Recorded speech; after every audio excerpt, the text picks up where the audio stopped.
Well, hi to all of you, and thanks so much for coming back. I want to tell you a story today. I didn't know I would be doing all this storytelling, but that's what happens when you follow your guidance. You don't know where it's going to take you.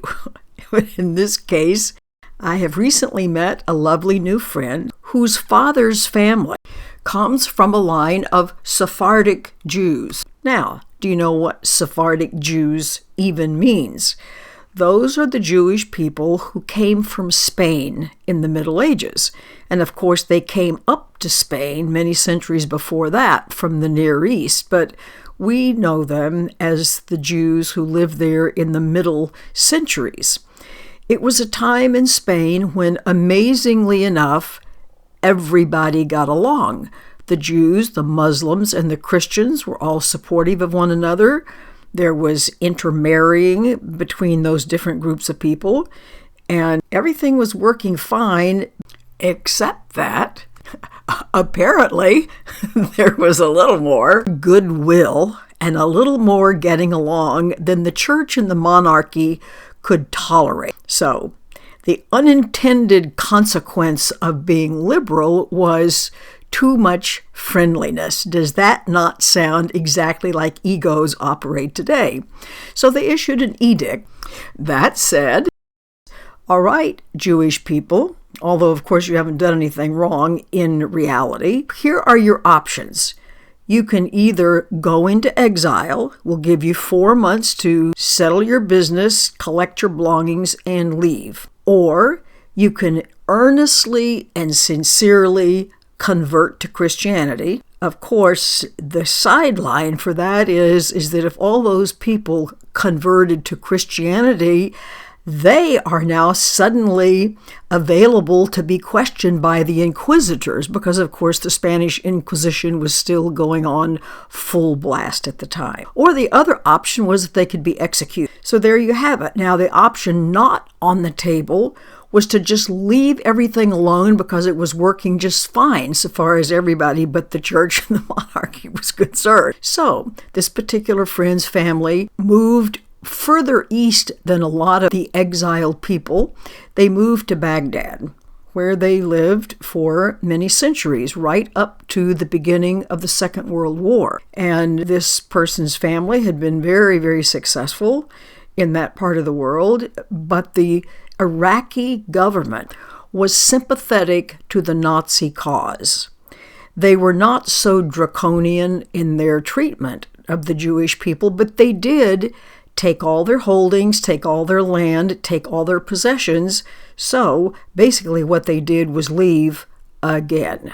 So once again, exile seemed to be the best option. And so this person's father immigrated to the United States in 1941, just at the beginning of the Second World War. So obviously our topic today is about exile, exactly what it seems like we are in, because you notice the church needed to stir up some more conflict back in those days, and our egos cannot tolerate things getting peaceful and still, because remember, that sense of separate self stops me from realizing our commonality requires conflict. It requires that very distinct you are you and I am myself, and we are completely unrelated. So by following the ego's dictates, we end up with the feeling of being in exile ourselves. Now, we may not use that word, but we certainly use words that sound like it. We feel like something is missing, or we feel lonely, that things don't seem to connect one way or the other. In any event, we feel incomplete.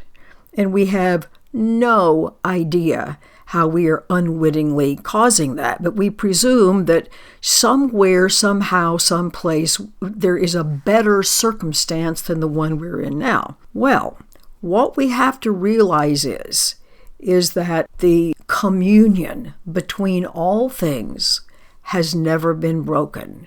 We actually have never gone into exile from a psychological, spiritual point of view, regardless of what it feels like. So what has happened? If unity remains unbroken, Why do we feel so separate? It's because although our unity cannot be disturbed, we can shift the focus of our attention. And that has huge consequences. Now, to just give you an example, you've noticed perhaps that if you have gotten completely engrossed in a book or a television program and you are devoted to paying attention to that subject, everything else in the room might as well have disappeared. Somebody might as well have come in and taken out the furniture and the dog and the plants and the drapes off the wall, because as far as you're concerned, at that moment, they don't exist. So our situation is very similar. We have narrowed our attention down to, as we sometimes call it, reading out of the book of the story of me. So it's as if I have my nose in this book. I'm looking down, reading the book. I am fascinated by this story of my own little separate self and its dramas and what happens and what doesn't happen and so on. And we're simply asked to be reminded of this. You're still beloved. You're still home. Nothing has gone wrong. You haven't committed any crimes, but you have gone to sleep. You have greatly confused yourself, and that we need to address. And at this point, the story of the prodigal son, for those of you who know anything at all about the Bible, probably fits in right here. It actually may be one of the best known stories. The story, of course, is that the son of a wealthy person takes his treasure, his part of the treasure, and goes off and squanders it. He does things that are very unsuitable and inappropriate and finds that his life gets to be more and more miserable. And he would love to go back home, but he fears that he would be unwelcome because he has squandered his treasure. And all the while, the father only wants him back because from the father's perspective, the son is the treasure, not whatever his worldly goods might be. And so what we don't realize is we are considered the treasure. And in this particular scenario, our ego mind is the jailer, is the inquisitor that keeps us trapped in this sense of being lonely and in exile. But what we have to realize is that we're only in exile by agreeing to be in exile.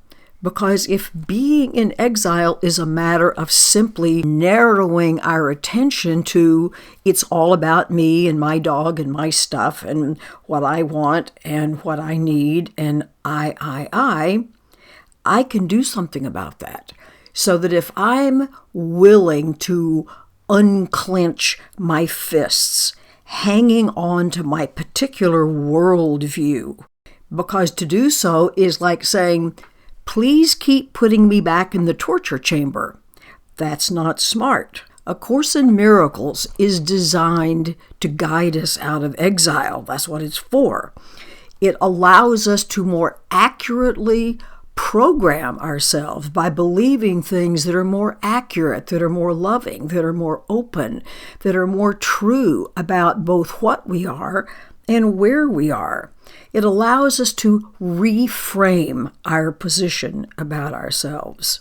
And if you hurt enough, the pain of that feeling of being lonely and separate and in exile could soften up the willingness to say, maybe I'm not seeing this correctly. Maybe there's another way to reframe, another way to perceive, another way to look at what my situation is.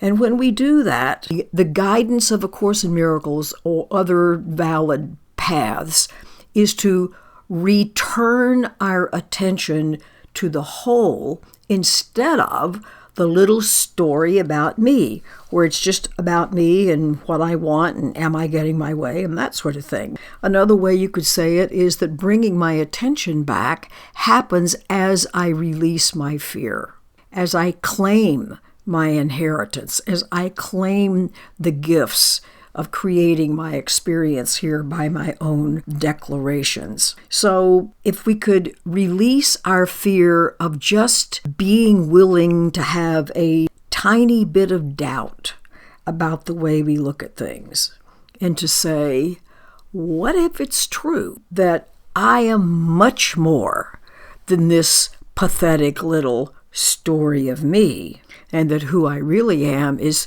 huge, communing with everything, still in a place of unity, always beloved, always safe, always powerful, always supremely gentle, and all is well. We get to find out, if we're willing to take this different path, that we are indeed the prodigal sons and daughters. So change your mind, and that's the end of the exile. And we don't ever have to be driven out again, because we're on to that ego mind once and for all. Look forward to seeing you next time. Bye.